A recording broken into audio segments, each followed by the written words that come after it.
درود پاک سرکار دو جہاں کی ذات پر، اللہ نے جن کو اپنے نور سے خلق کیا۔ سامعین، ایک شخص انتہائی فقر و فاقہ اور بے سر و سامانی کی زندگی بسر کرنے پر مجبور تھا۔ وہ آج ایک جملے کی برکت سے انتہائی پرسکون زندگی بسر کرنے لگا۔ وہ شخص کوئی اور نہیں بلکہ رسول مقبول کا ایک صحابی تھا۔ فقیری اور تنگدستی اس پر پوری طرح غالب تھی۔ ایک روز جب وہ دنیاوی پریشانیوں سے بہت تنگ آ گیا تو اس کی بیوی نے اسے مشورہ دیا کہ تم اپنی ذبح حالی کا تذکرہ رسول مقبول سے کرو۔ چنانچہ اس نے طے کیا کہ وہ رسول کی خدمت میں اپنا پورا حال کہہ سنائے گا اور ان سے مالی امداد بھی طلب کرے گا۔ چنانچہ اس ارادے کے ساتھ وہ خدمت رسول میں حاضر ہوا، لیکن طلب حاجت سے قبل ہی اس نے رسول مقبول کی زبان سے یہ جملہ سنا: جو شخص ہم سے مدد کا طالب ہوگا ہم یقیناً اس کی امداد کریں گے، لیکن اگر کوئی شخص کسی مخلوق کے سامنے دست سوال دراز کرنے سے بے نیازی اختیار کرتا ہے تو خالق کائنات اس کو واقعی بے نیاز کرتا ہے۔ یہ جملہ سننے کے بعد وہ شخص رسول مقبول کی خدمت میں کچھ عرض نہ کر سکا اور واپس لوٹ آیا۔ گھر پہنچ کر کیا دیکھتا ہے کہ پہلے ہی جیسا فقر و فاقے کا ماحول طاری ہے۔ مجبوراً دوسرے دن اسی ارادے کے ساتھ خدمت رسول میں پھر حاضر ہوا۔ اس دن بھی اس نے رسول مقبول کی زبان سے وہی جملہ سنا: جو شخص ہم سے مدد کا طالب ہوگا ہم یقیناً اس کی امداد کریں گے، لیکن اگر کوئی شخص کسی مخلوق کے سامنے دست سوال پھیلانے سے بے نیازی اختیار کرتا ہے تو خالق کائنات اس کو واقعی بے نیاز کر دیا کرتا ہے۔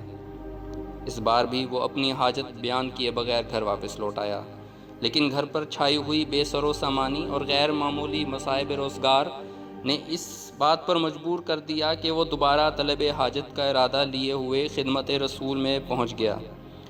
اس بار پھر رسول مقبول کے ہونٹ حرکت میں آئے اور انہوں نے اپنے پہلے جیسے مخصوص لہجے میں وہی جملہ دہرایا۔ اس بار رسول مقبول کے جملے کو سن کر اس شخص کو غیر معمولی سکون ملا۔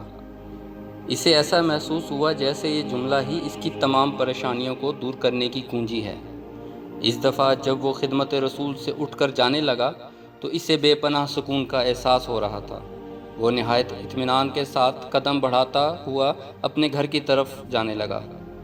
وہ اپنے دل میں یہ سوچتا چلا جا رہا تھا کہ اب آئندہ کسی شخص کے سامنے ہاتھ نہیں پھیلائے گا۔ اگر سوال ہی کرنا ہے تو اپنے پروردگار سے کروں گا اور اسی پر بھروسہ کرتا ہوا قوت بازو سے کام کرنے لگوں گا جو اس نے ہمیں عطا کر رکھی ہے۔ اس کے بعد اپنے پروردگار سے دعا کروں گا کہ وہ مجھے اپنے کام میں کامیابی عطا کرے اور مجھے ہر طرح سے بے نیاز بنا دے۔ اس کے بعد اس شخص نے غور کرنا شروع کیا کہ آخر میں کیا کام کر سکتا ہوں۔ فوراً ہی اس کے دل میں خیال پیدا ہوا کہ وہ جنگل سے لکڑیاں لا کر اسے بازار میں فروخت کر دیا کرے۔